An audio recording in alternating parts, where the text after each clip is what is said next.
What this meant in practice was that a pilot was accelerating down a runway at speeds approaching 300 kilometers per hour, sitting on a detachable cart, with tanks full of chemicals that could dissolve him, pointed at an angle where any deviation meant immediate catastrophe, and with no landing gear to speak of for when he came back down.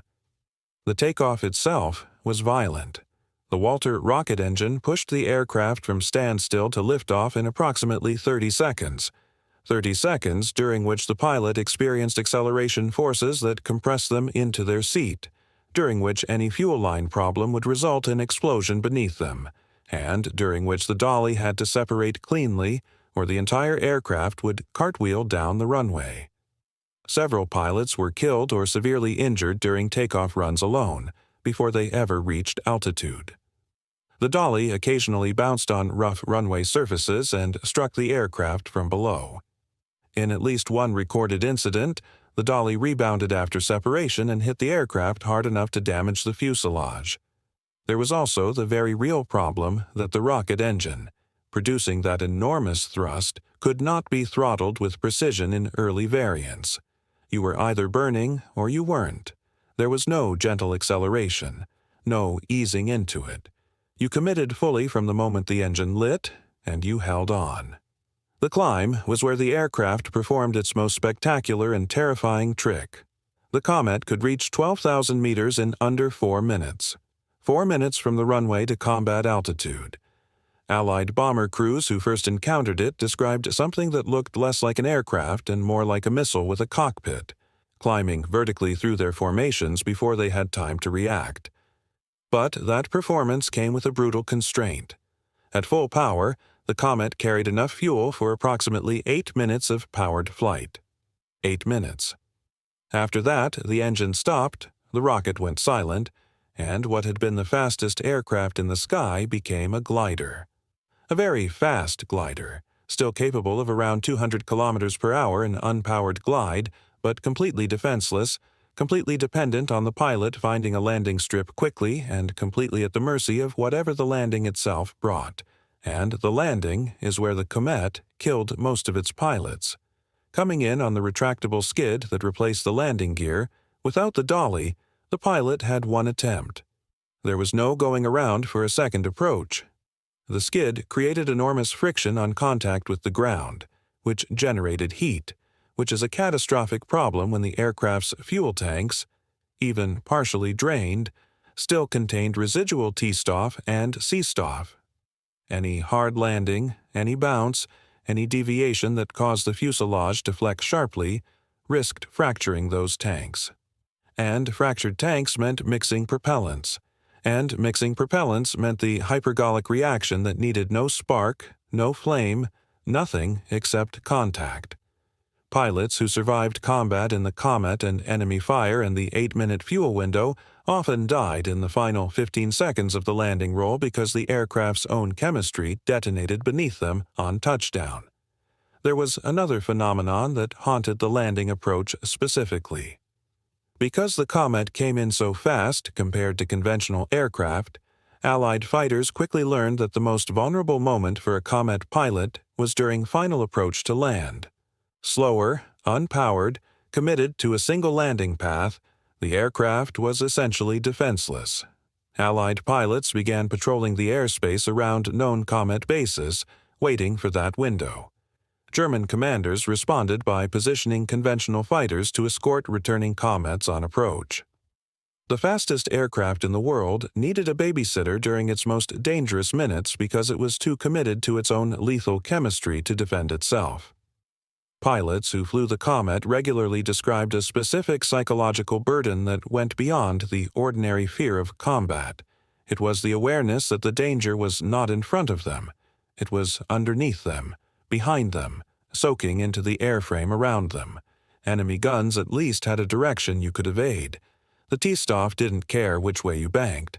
Veterans described performing pre-flight checks with the awareness that they were essentially inspecting whether the aircraft had decided to kill them yet today. Some pilots refused additional assignments to the aircraft after their first flights, accepting reassignment to conventional units despite the performance gap. because the psychological weight of flying inside a chemical reaction was something they simply could not sustain.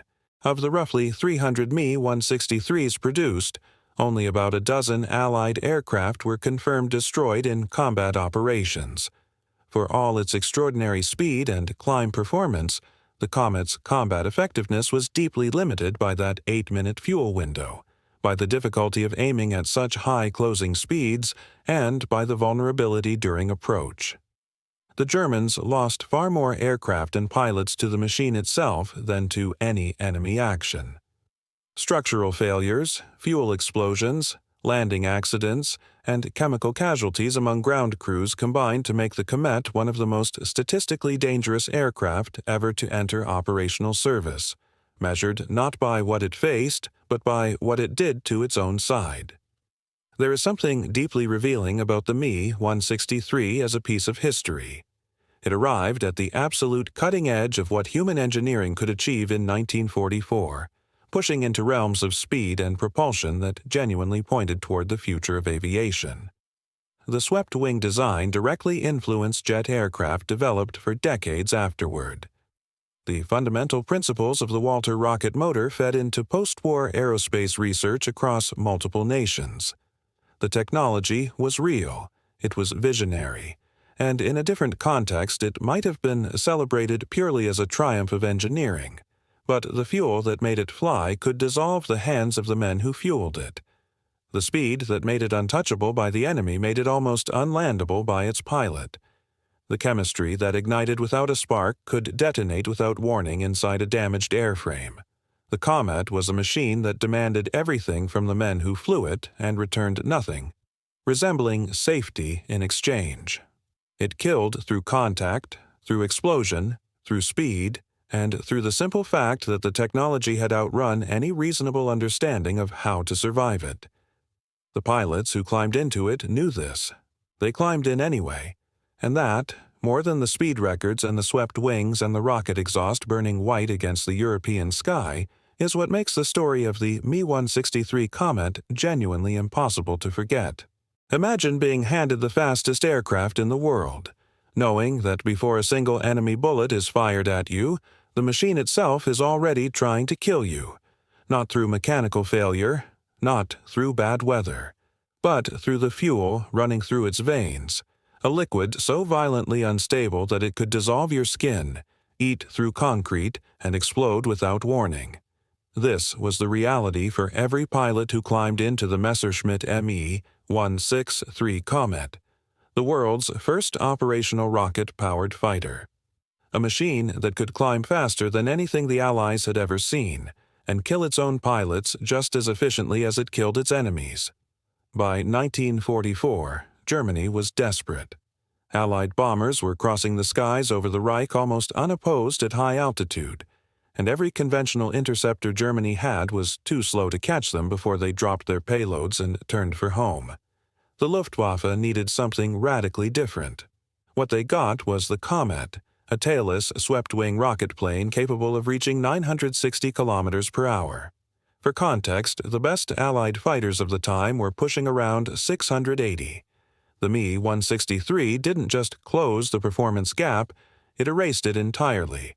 On paper, it looked like the weapon that could change the air war. In practice, it was a coffin with wings that happened to fly faster than anything in history. To understand why the Komet was so dangerous to its own pilots, you have to understand what was burning inside it. The Walter HWK 509 rocket engine ran on two separate propellants that were stored in tanks within the fuselage, positioned disturbingly close to the pilot's seat. The first was called Seestoff, a mixture of hydrazine hydrate and methanol. The second was T-Stoff, and T-Stoff is where the story turns genuinely horrifying. T-Stoff was a highly concentrated solution of hydrogen peroxide, at 80 to 90% concentration. To put that in perspective, the hydrogen peroxide you might use to clean a wound is 3%. What was pumping through the Komet's fuel lines was nearly 30 times more concentrated than that. At that concentration, hydrogen peroxide is not just an oxidizer. It is an extraordinarily aggressive chemical that reacts violently with almost any organic material it contacts, And organic material is exactly what a human body is made of. When takeoff came into contact with skin, it didn't burn in the way fire burns. It oxidized tissue at a cellular level. Pilots and ground crews who were splashed with even small amounts described the sensation as immediate and total.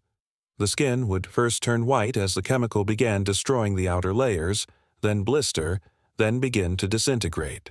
There are documented cases of ground crew members who were soaked in takeoff spills and died not from explosion, not from fire, but from the chemical consuming them from the outside in. The compound didn't need a spark, it didn't need heat, it just needed contact. The two propellants, C-Stoff and T-Stoff, were kept separate for obvious reasons, because when they mixed, they reacted hypergolically. That word means they ignited spontaneously on contact with each other, with no ignition source required whatsoever. No spark plug, no flame, no trigger. The moment the two liquids touched, combustion happened. This was by design. It was actually what drove the engine, but inside a damaged aircraft or during a crash landing, or simply through a cracked fuel line vibrating at high speed, that same chemistry became a death sentence. If the fuselage fractured and the two tanks ruptured together, the pilot didn't have time to register what was happening. The explosion was immediate, total, and left almost nothing behind. Ground crews working around the Komet operated under rules that sound less like aviation protocol and more like instructions for handling a biological weapon. Full protective suits were mandatory.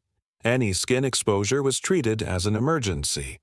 The aprons, gloves, and boots used around takeoff were made from specialized materials because standard rubber degraded on contact with the compound. Tools had to be cleaned obsessively because residual traces of one propellant could react with the other hours later. The fuel lines themselves had to be flushed with water after every flight because takeoff residue sitting in a warm metal tube would eventually find something to react with. Everything about the ground handling of this aircraft communicated the same message. This machine is trying to kill everyone near it, not just the people it's aimed at. Now add to this the takeoff. The Me-163 did not take off on a conventional undercarriage. To save weight and reduce drag, engineers gave it a dolly, a wheeled trolley that it sat on during the ground roll and simply dropped away once airborne.